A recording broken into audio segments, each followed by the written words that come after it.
Welcome to the Voice of Bold Business Radio. I am your host, Jess Dewell. You are listening to Communicate for Buy-in.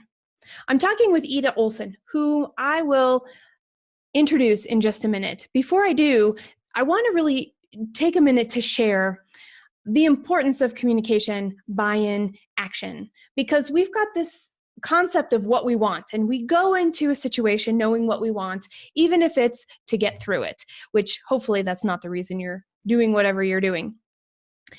And when we get a response to that, and it's in line with what we think, praise, kudos, acceptance, yet what we thought we asked for, a promotion, a client, money or an investment, doesn't happen, then what? Where do we go and what do we do? There's a breakdown somewhere between what we're saying, what we're hearing and receiving back as the feedback, and what's actually happening.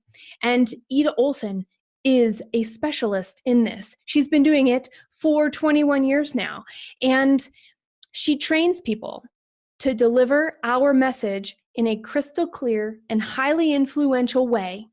And she's been doing it and working with effective communication, which is necessary for success of people at all levels and in all scenarios. You'll get to meet Ita Olsen right after this. Welcome to the Voice of Bold Business, the show that provides everything smart leaders need to evaluate situations, build relationships, and create solutions. Jessica Dewell candidly talks about the skills necessary to build tenacity and do more with less. And now, here's Jessica. When we think about communication, it's such a big subject. So if I say to you, when we communicate, what do people most often leave out or forget is important to effective communication? Can you zero in on anything like that? When something is really important, I call it like the stakes. I have a little graph. It's like the greater the stakes, the less your performance. And that's the way I kind of see it. So what happens when we're communicating is we tend to make mistakes when it comes to voice. Let's say you get a little bit nervous and all of a sudden your voice starts to go up in pitch, and that's because your throat's getting really tight and you are losing power when you do that, okay? Another thing that has to do with voice is you can go up at the end like this, say, hi, how are you? And what you're doing is you're throwing away your power. Their brains are processing the information as a yes, no question. This is a problem because they're thinking about, do I say yes or no? Is this true or not? You're undermining yourself when you do that. So everyone thinks I get to decide if Ita is asking me a question, if it's right or wrong. I get to decide if Ita's right or wrong because she's letting me do that right here in her speech. That's the problem with that. Something else would be conciseness. You're throwing away your power and your authority and your strength by not being concise enough. How do we identify within ourselves the strengths that we bring to the communication so that we can have that confidence and then figure out where we're weak and it won't bother us as much and we can actually proactively and in a focused way improve the other parts? So here's the deal. We want to say, how can I strengthen the parts of me that are really the things that are going to get me in the door? Okay. So what happens when we communicate? And let's say we're going on a job interview, or let's say you're just meeting with a prospective client. Okay. And what happens when we communicate with people is we go into fight or flight or some part of it. Okay. And that literally stops us from performing to the best of our ability. It's like if you think about going out with a girlfriend, going out, you're having a glass of wine, you're chit-chatting, you're talking about this project that you're working on, it's fantastic and how great you are at it. And then you're talking to the client or the prospect. And then all of a sudden, it just doesn't come out the exact same way as it did when you were with your girlfriend. So the thing that stands in your way is that fight or flight. And the way to overcome that is to find your relaxed place. That's what I call it. It's about getting rid of the tension that's in your body, in your vocal mechanism, and allowing yourself to breathe. I was on like Good Morning America, the Today Show, a little feature, and they are there for a long time. It was a 4-minute feature, but they stay there for like 4 hours and they film and stuff. And every time in between, I was kind of like going like this. And the producer was like, what are you doing? And I was like, I'm finding my relaxed place. You know, this is like the top of my hierarchy. I talk about hierarchies when it comes to communicating. And hello, being on television is kind of the top for me. I haven't gotten further yet, so we'll see. We go into situations that are scary, okay? And what happens during that time is that tension manifests itself into your musculature. And you have to make sure that you can refract it, make it go away. And that's the way that we can tap in to our inner strengths or inner privilege, I guess. So there's parts of you, and in my case, me, for my hierarchy, that we have to face.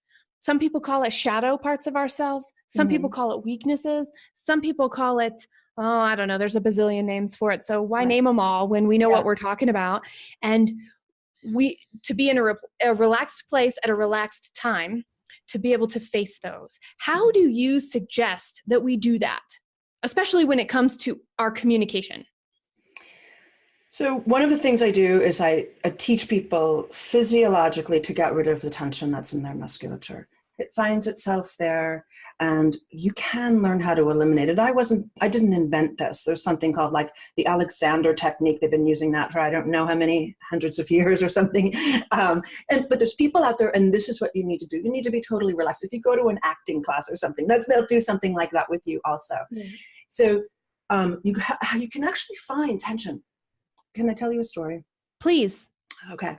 When I first started my business, I was working 13, 14 hours a day, having a great time, getting clients, and I was kind of doing the same thing to myself because, as I said, I thought I was going to be doing accent reduction. I mean, I ended up really doing kind of voice improvement, the ability to have executive presence, to be authoritative as a communicator. So I was kind of learning behind the scenes at Barnes & Noble. It was the old days. But come Friday, I literally would not be able to, I would have to turn my head like this because I would have a knot in my shoulder that big. But the strange part was, why did I not feel that knot until it debilitated me? How come I didn't know it was there? So the relaxation exercises helped me to find tension as it creeps up. So now I have an awareness of, oh, guess what? I'm in a scary type situation, tension creeped in, but I can just make it go away. You're speaking my language. I see a network chiropractor, and so network spinal analysis. It's a very specific kind of chiropractic care. In fact, it was a requirement of our family moving to Boulder was that I had a network doctor to go to. That's the language that they speak. What can we do to your body? What can you learn from your body? How can you incorporate that into your daily life so that a wiggle or a breath or a movement of any kind will help get that stability back when you need it the most, when you're feeling out and your body's doing it and you might be recognizing it coming, and then the breath or the movement happens. And for me, that's where it is. I'm like, oh, I feel something happening. And then I'm like, oh yeah, let me stretch just like this. Oh yeah, cool, here we go. And so I get it from that perspective. I don't get it from a perspective of a confident communicator.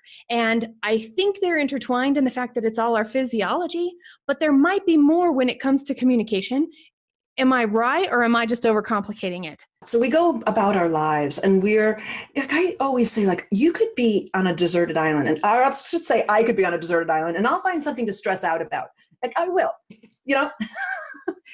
So what I'm saying is, throughout our lives, I'm talking about our daily, everyday lives. We're communicating with clients and bosses and teams, and we've got a lot of stress. We've got to hit deadlines and whatnot. And so tension manifests itself. And what that physically does is it closes off your throat. It closes off your throat, and it prevents the amount of oxygen that your brain needs from getting to your brain. Okay. So that's why the graph I use with the stakes and the performance communicating, but performance with just about anything. When the stakes are high, we have a tendency to make some mistakes, right?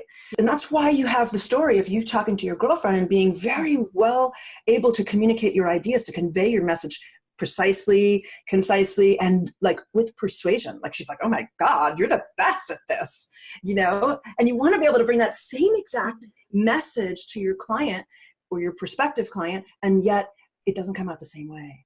You started talking about executive presence. And in fact, in the beginning of our conversation, we were talking about the need for confidence. Mm-hmm. So this is a soft skill that we only get when we do things that either we lack confidence in, scare us a little bit, or make us uncomfortable somehow. Do you have a process that can create kind of like that safety net of flying with the uncomfortable so that we can build up our confidence? So when we really need it, we can go, yeah, I got this. Yeah.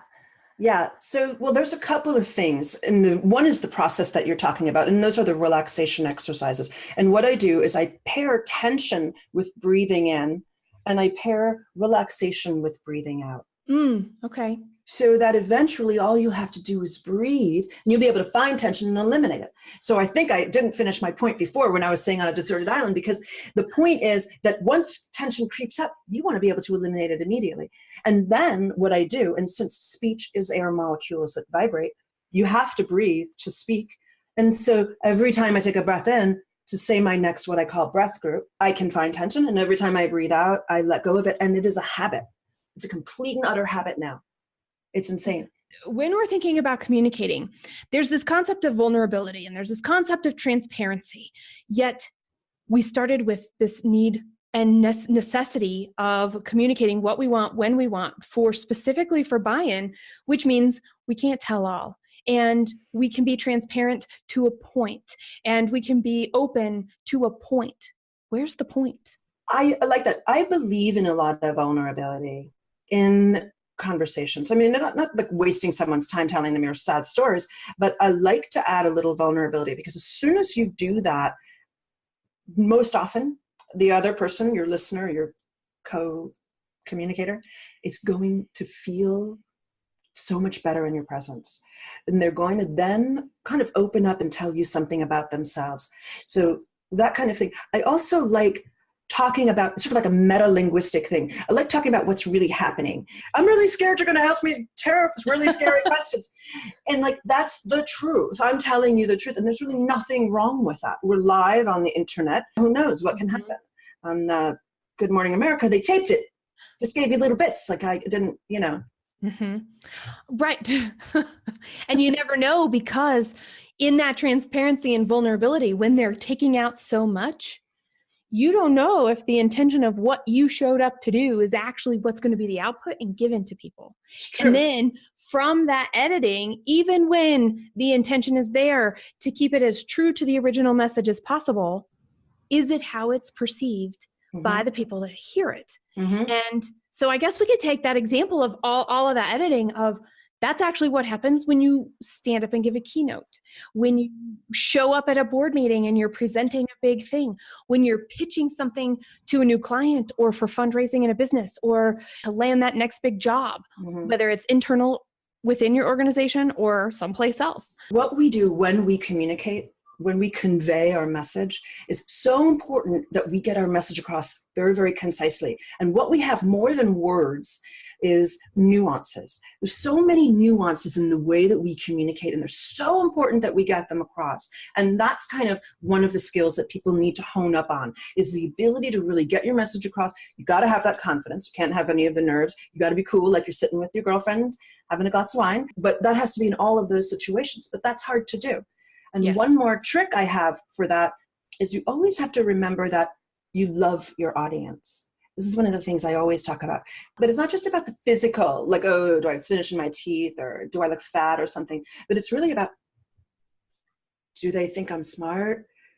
Do they believe me? Because you thought you were really smart this morning, but then you got out there in front of the TEDx, you're the keynote speaker or something, and all of a sudden you're kind of like got these little doubts. And sometimes they're so far behind, we don't even know that they're there. And then we can deny it, and we can turn around and say, I was really confident. And all your friends are going to say, you did really great.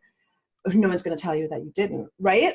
I tell you what, that's when we need our friends to call us the most. And when we're at work, and maybe we work with our friends and maybe we don't, maybe they're not in the room, we need a champion. We need to champion other people. And I'm using the word need here, and I'm not a particular fan of it. However, there's a truth that you're talking about that we seem to have forgotten. When it doesn't go well, pick something that was really good, and that's the truth. And when there's something to say that's not as good, say it, because that's the truth.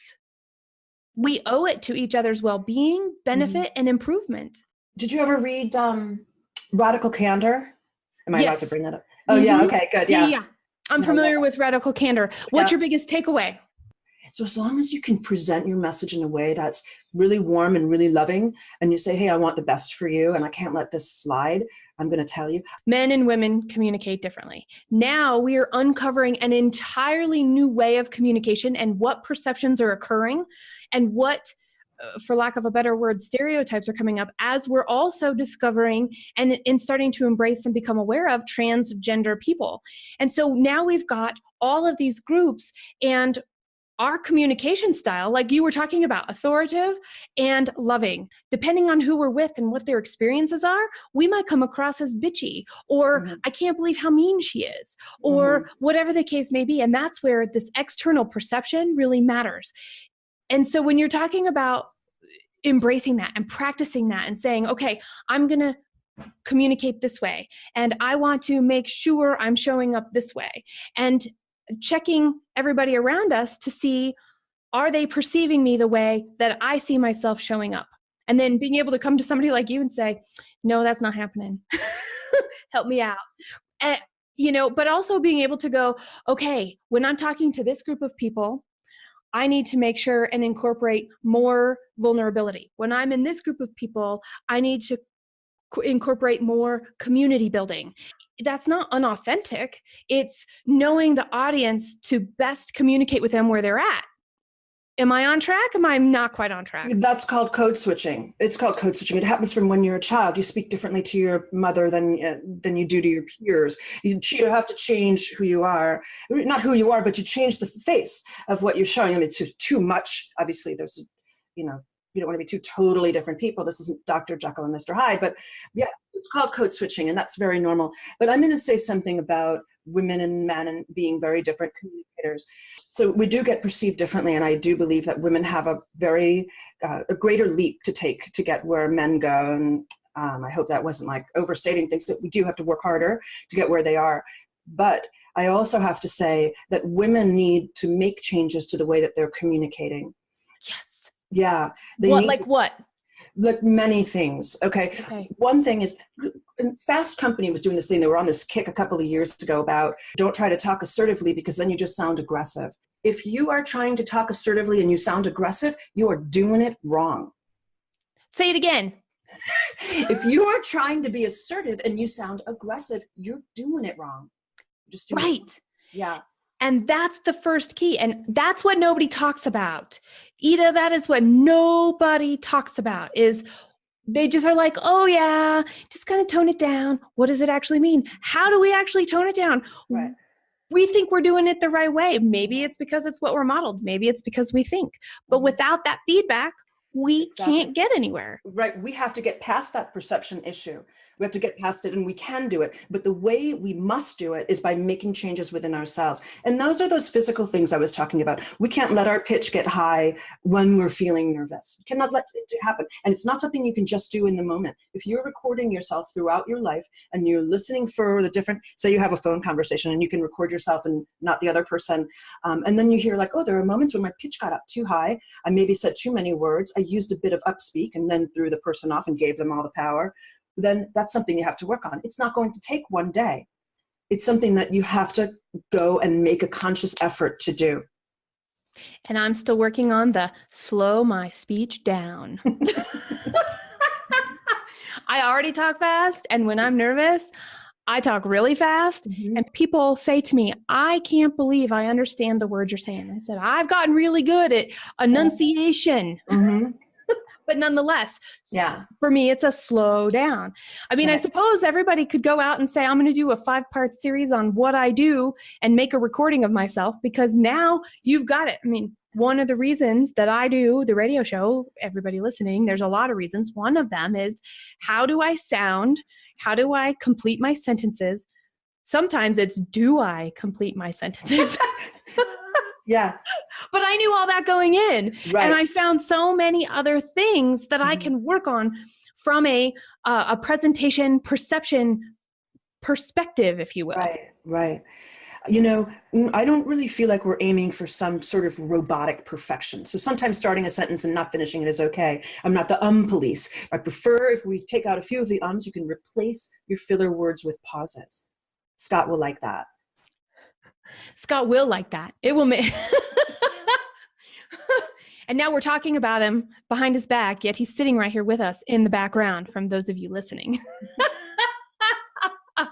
Oh, I tell you what, I knew this was going to be fun. I didn't know it was going to be this fun.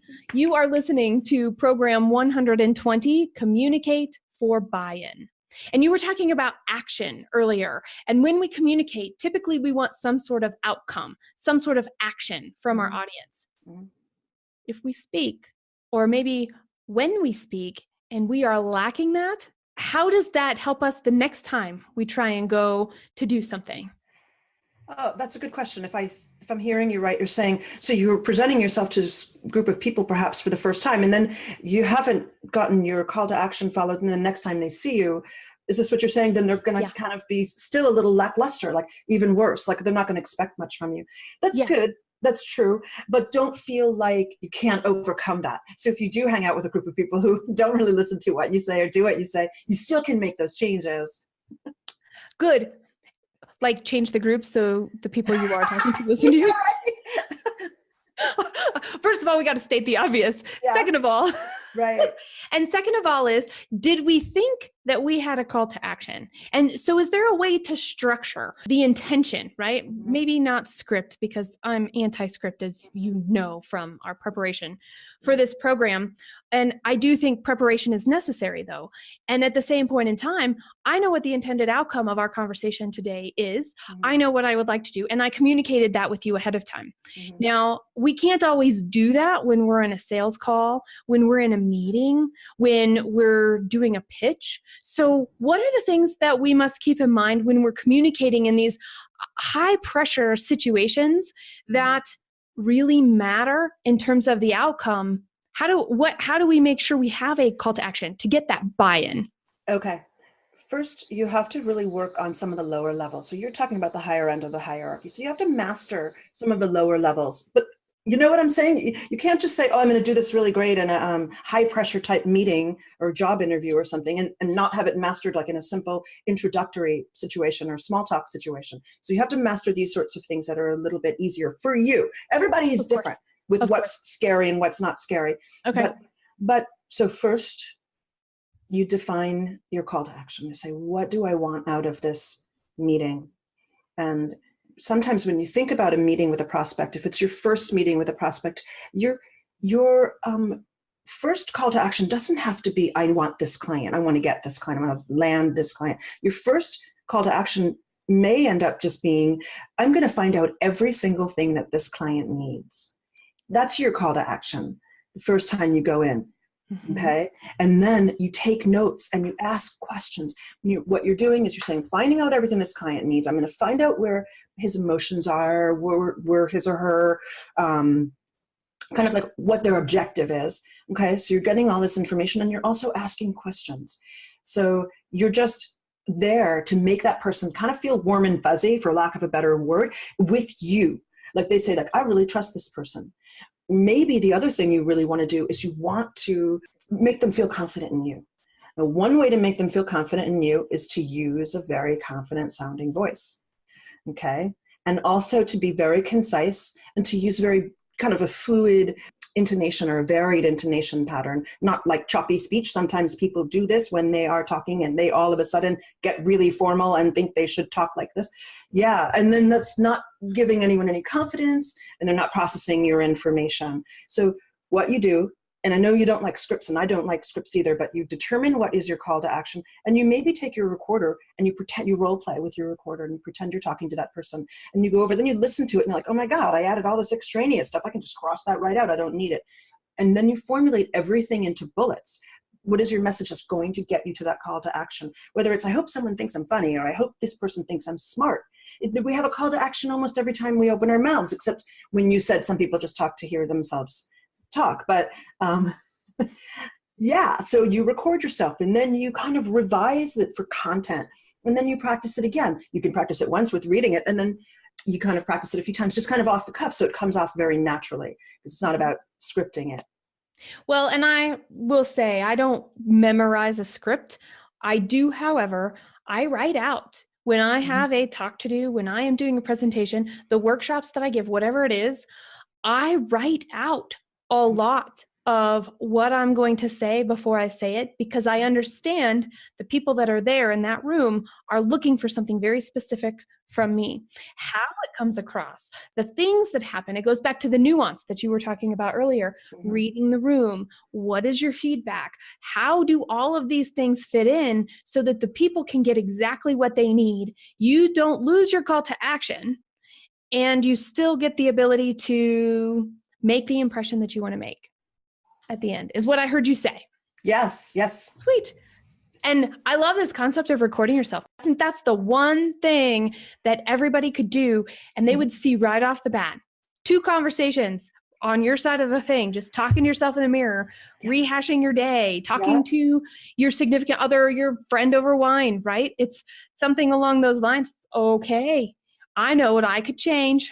Exactly. You know, what's so funny is that I still, and I've been doing this for 21 years, which I can't believe, but I still have people say that they don't think they sound like what they sound like on the recorder. So when you hear yourself via bone conduction, and that's very thick. I mean, the molecules are close together and then they're bouncing, and so you get like a thick resonant sound. But then when other people hear you through air conduction, it sounds different. We have people that are going to be listening to this that feel like they're not getting the buy-in or the response that they're looking for, even when they're super intentional about things, and they chalk it up to, I must not be speaking correctly, my voice must be too high, I'm speaking too fast, who knows? There's all kinds of things that are rolling around in their head. All of those things could be true, and all of them could be untrue. So how do we know for sure? How do we know for sure that really it's the way we're saying it and how we're saying it, not necessarily the words we're using? Well, those are also very important. Well, they are, and I'm separating them out because in this particular thing of if I'm getting hung up on the way I sound and I don't like the way I sound on recording. The way you use your voice has a huge impact on people. Literally, the more air you use when you speak, the better your voice is going to sound. And the less tension you have in your throat when you're speaking, the easier it is for people to process the information. They're just going to process the information. There's so many things that we are doing in our society that are distracting people from our core message and from those nuances. And one of them is that choppy kind of speech. You hear people doing it like you'll be talking to someone who's just talking to you normally, and then they'll get up on stage and they'll start talking, and they kind of end up talking like this when they're up there. And then that's when you kind of go like, oh, I'm really thirsty. Where's the water? What should I have for lunch? And then you think it's your fault and that you're not paying attention very well. Well, that could be the case. But for the most part, it's that person is not pulling you in. They're not magnetizing you. Okay. So yeah, there is something that you can do. But how do you know? You go visit someone like me. That's how you know. That was the answer I was looking for. The other piece of that, the actual words we use. The actual words that we use are so important. And you alluded to that, which in terms of the clarification before. How do we know we're using the wrong words? So you can read my blog. Done. Show notes, everybody. Show notes. What do you want to do? I wrote a little tweet the other day, and it was just, if you're starting your emails or even your speech with things like, I just wanted to, finish your sentence and then cross that out. It's gone. It doesn't need to be there. You can change it around. If you're saying things like actually and honestly and well, and I don't have to mention filler words, mind you, if you're saying things like just, I had this amazing client, like just below the CEO at a huge Fortune 100 firm. We were going over something. Her boss kind of micromanaged her and stuff. And she was going over this thing. She wanted him to look at the draft. She said, I just want you to look at my just first draft. It was like 3 words that said the same thing, like first and draft. You don't really need them both. And it came across so timid that it's almost like no wonder he kind of micromanages you. So we turned it around to have her say, please get a look at this. I'd like to know what you think. And that's all. So the one way you can know what you're doing is by recording yourself or by listening to yourself and not beating yourself up. Not saying, oh, I'm a terrible person. We're evolving here as communicators. Communication skills are the last thing that we really have learned so far as humans evolving. And we're in a world that's totally different from even our parents and grandparents who kind of had much smaller communities than we do. We're all over the place. Our bodies or the physiology hasn't really caught up. Our ability to say, hey, I don't need to go into fight or flight. This is not voluntary. I just sat down and I forgot. I don't even know what I said up there. No idea. Is that good? No, that's not good. Okay, if you didn't know what you said up there, you weren't breathing, you did not get oxygen to your brain, and this is a normal thing. This happens to everybody. And if you're out there trying to be an amazing communicator, then kudos. Kudos to you for getting your voice out there and trying to speak. But it's kind of impossible to just go from, these are my problems. Oh, I said a few ums, I talked too fast, I'm going to fix them. We were talking and you said, hey, Jess, that's pretty high up. There's some things that you've got to do. Now you know where I live. I live at the finish line, not at the starting line. Mm-hmm. And I think it's important to go back to that starting line for two reasons. The first, not everybody thinks like me who's listening, and we want to make sure that we're bringing everybody along. Two, we're at the finish line, but how do we know how far we've come? Or how do we know that that's actually the finish line and not just rest point number one? And that's something that I think is really important. And so I think you brought it back down where you were talking about, what am I going to say? I'm going to write it out. We'll distill it down into these bullet points and see what happens. And I can say it to different people in different ways. And I love also that you were talking about fight or flight. We're always going to have some sort of scared, and we're always going to have a need for our courage. Mm-hmm. And sometimes it's in the most unique and unusual places. Is there a time that you had to bring your courage that you didn't think you were going to need your courage for? Yeah. Oh my God. Was that a rhetorical question? Or? Oh, I was actually looking for an example. I have one. How far back do I have to go?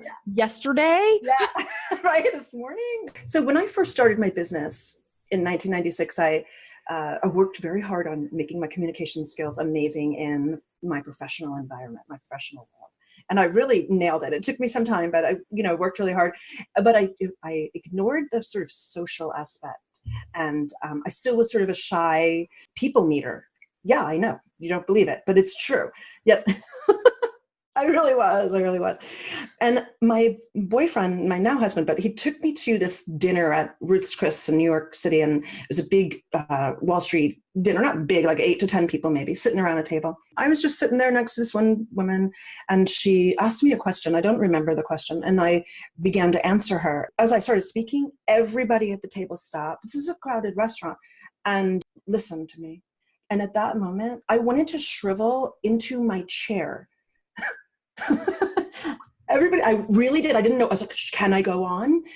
Can I just feign an emergency and run away? Or no, I summoned my courage, and I didn't even realize I was doing it, I guess, but you mentioned it. And I spoke, and I got 2 clients that night. That's very empowering. The story that you shared to go, yeah, I can do this. And yeah, I'm going to do this. And there was something that everybody needed to hear from you in that moment. When we check ourselves and make sure we're not talking just to talk. Mm-hmm. We are typically striving for some sort of a connection, which means when you somehow resonated a connection to everybody in the restaurant. Wow. And at our table, yeah. Oh, well, still, nonetheless, at the restaurant, in your table. Yeah. Yes, exactly. Thank you. I can tell. I don't mean to make you nervous all over again. No. But it's true. You brought up a great word, empowering, and that's what this really does. And a lot of my female clients come to me sort of halfway through the program, and they'll say, oh my God, people are actually listening to me and doing what I say. And they have a moment, something inside of them. It's like, I'm going to kind of step back a little bit. I don't want to do this anymore. This is scary. Because it feels like a responsibility, right? Okay, guess what? I'm in my wheelhouse. I'm doing my job. I have to embrace this responsibility in order to do my job to a fairly well, in order to proceed through my life to a fairly well. Yes. And that's the thing. When we don't speak well, or we second guess ourselves, or we decide we're just not good communicators, those are the outcomes we're going to get. Mm-hmm. And for us to do a job, to make a genuine connection, to be able to fill the space between us with something more tangible than just blah, blah, blah, blah, blah, blah, blah, blah, blah, it requires intention. Mm-hmm. and all the time intention all the time. Yeah. No, I like it. We're talking a lot about courage and empowerment. So we're already talking about boldness. What would you add in terms of this and saying, when we communicate for buy-in, we are bold in our action? What would you say about that? Love your audience.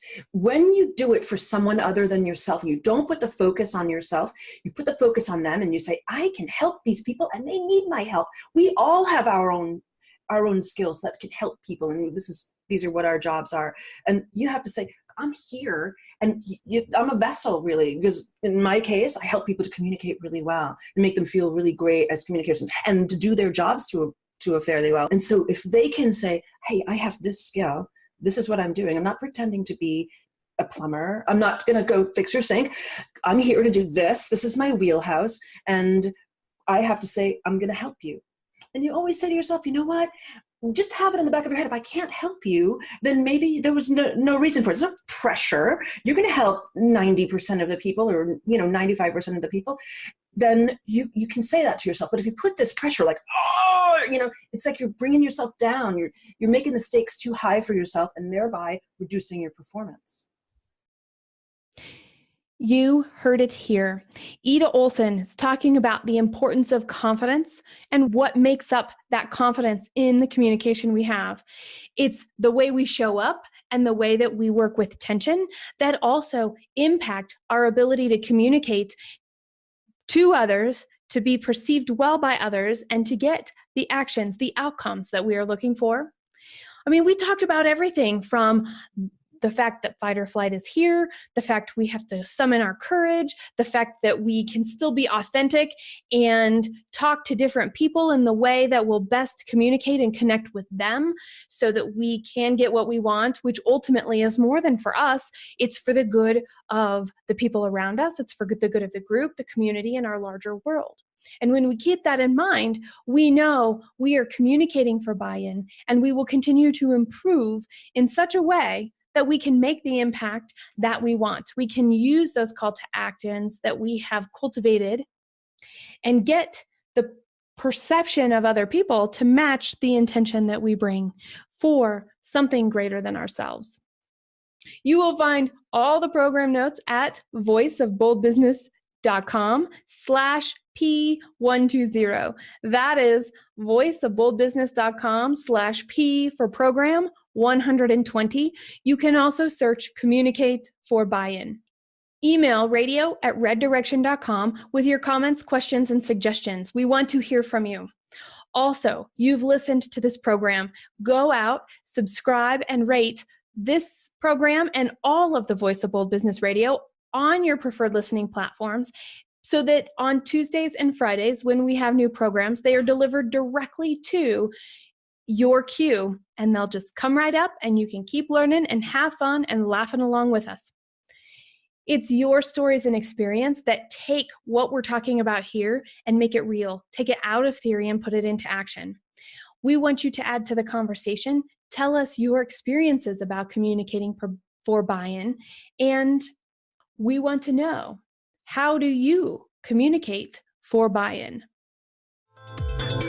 Subscribe at thevoiceofboldbusiness.com and get more information, program notes, and past episodes. Bold leaders approach each situation and focus on action to achieve a higher level of leadership. Jessica Dewell, your business advocate, is the host of the Voice of Bold Business Radio. Thank you for joining us.